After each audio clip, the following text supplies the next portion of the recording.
Hello, YouTube. This is Heather, MacPack1234, or 1234 MacPack. I forget which way I tagged it. But this is actually a video response to VSG on your sleeve. She just left a video talking about two articles that she specifically had read, I think in Time Magazine, you said it was. And my glasses are just so dirty, I have to take them off because I can't see. But it was interesting. The one video that you were talking about was specifically about people not knowing that they're obese and whether or not, has your doctor told you that you're fat? And I believe I left a comment in the comment box, but I had to come on and actually do an actual video response because, my doctor, love my doctor, love, love, love. Since day one, I'm originally from Michigan. You can see my M shirt. And I moved to New Jersey when I married my husband. And my doctor was kind of one of my godsends. And I kind of stumbled up upon her because I started going to her when I was in nursing school. And I had to go and get a PPD done. My PPD had expired while I was in nursing school. And so my husband was already at this particular doctor's complex office.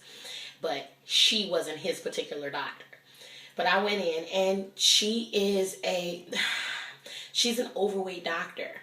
Okay, she struggled with weight all of her life, and so when I walked in, she was very blunt. And usually, blunt people, when it comes to certain subjects, rub me the wrong way, like weight and things of that nature. My children, things of that nature, rub me the wrong way. But I'm pretty much a straightforward person. I can appreciate someone being straightforward as well.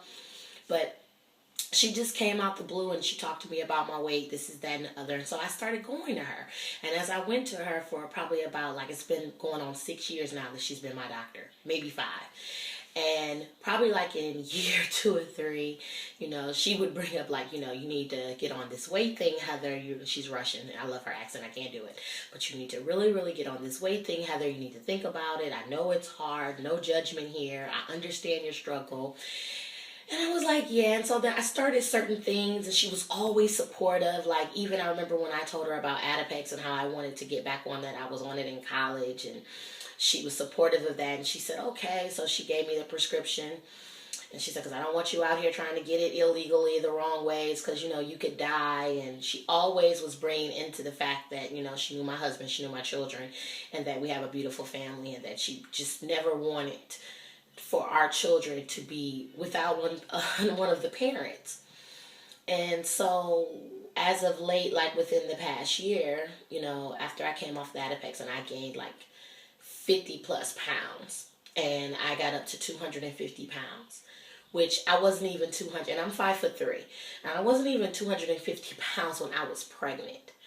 With both of my children, I think with Chloe being my heaviest, I probably weighed 240 pounds at the max, at the very end. When I was getting ready to pop and drop, that's how much I weighed at that time. I'm in my bathroom because, the other MacPack part is out there, and they'll be trying to come in here and talk. If they're home from school today, I have to go hide. My real moms know what's up. But, yeah, so she talked to me about those type of things. And I still remember when she first brought up weight loss surgery a year prior to now. And I was insulted. I was like, well, I don't need that. That's for morbidly obese people. And she was like, Heather, you are morbidly obese. She said, I'm going to give it to you straight. I'm going to give you a couple of years. You're going to be in here. You're going to have high blood pressure. You're going to have high cholesterol. And you're going to be diabetic because those things are already genetically in your bloodline. So it's only a matter of time. You're headed down that way. You have all of the precursors. And so I remember I did some research, and I got scared off by the side effects. And I was like, no, I'm just going to go hard at the gym. And the thing is with the metabolism change, I would go hard in the gym, and it just wouldn't keep.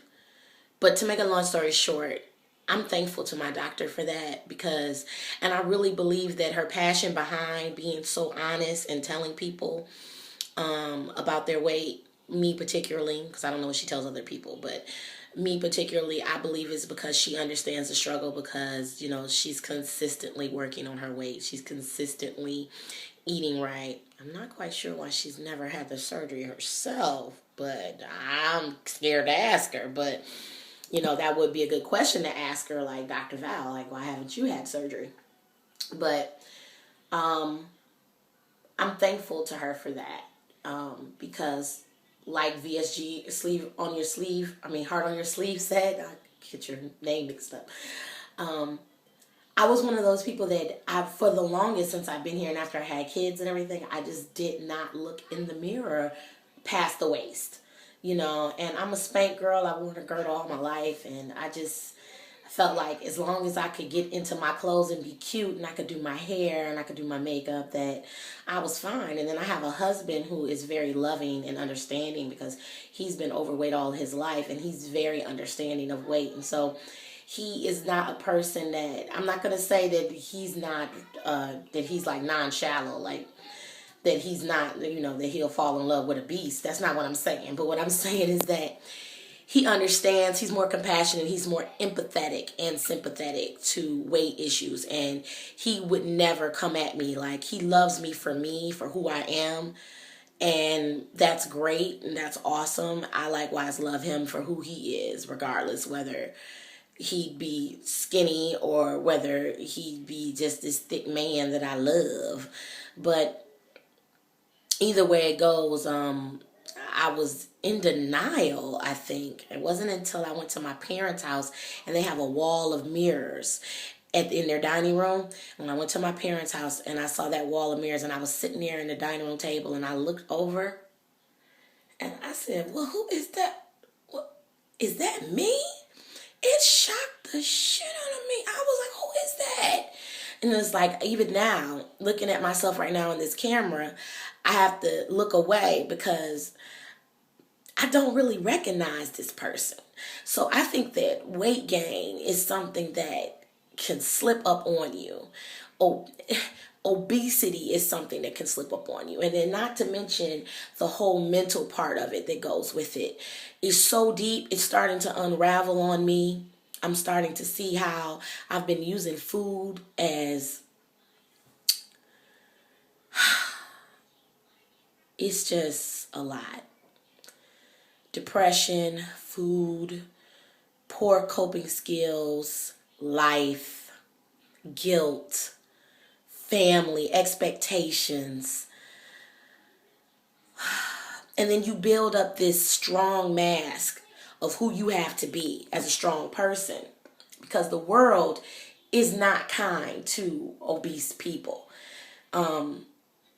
You know, you're always viewed as lazy or having not done enough, or you could do more.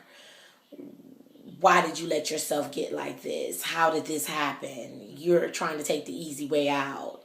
You're not working hard enough. You could just do it the old-fashioned way. I'm going to start saying that to some of my girlfriends and talk about I should do it the old-fashioned way. I'm going to ask them if when they had their babies, did they do it the old-fashioned way? You know, why don't you do it like our ancestors that were slaves and pop that baby out in the field and get right back to work? No epidural, no nothing. If we want to talk about the old-fashioned way. You know, it's just funny how people can be so, what's the word?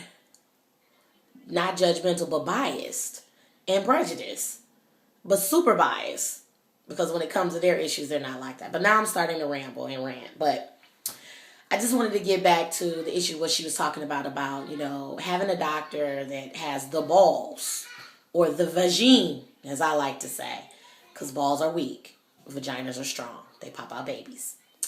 But having the vagine to say, you know, girl, I'm worried about you. I'm worried about your health. I want you to be around for your husband and for your children. And we need to tackle this weight issue. And don't worry about it. I'm here for you. And hold strong on the line. Not trying to teeter-totter, you know. And always doing it in a way, I love her for this. Always doing it in a way that I never feel belittled. I never feel ignorant.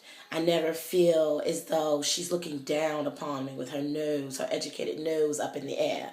No, honey, it never feels that way with her. So I'm blessed. That's why I call her my godsend.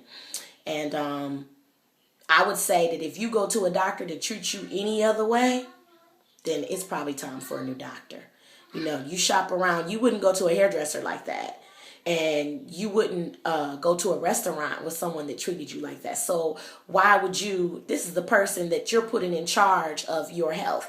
Why would you frequent a doctor that, number one, can't keep it real with you, and number two, does not have the art, or the heart rather, to keep it real with you in a meaningful way, in a tactful way, having good bedside manner. So that's all. Let me sign off. I hear my children doing something in there. I don't know what they're doing. And I'm just really not getting used to this camera. This is scary. Oh, all right. MacPack 1234. We're out.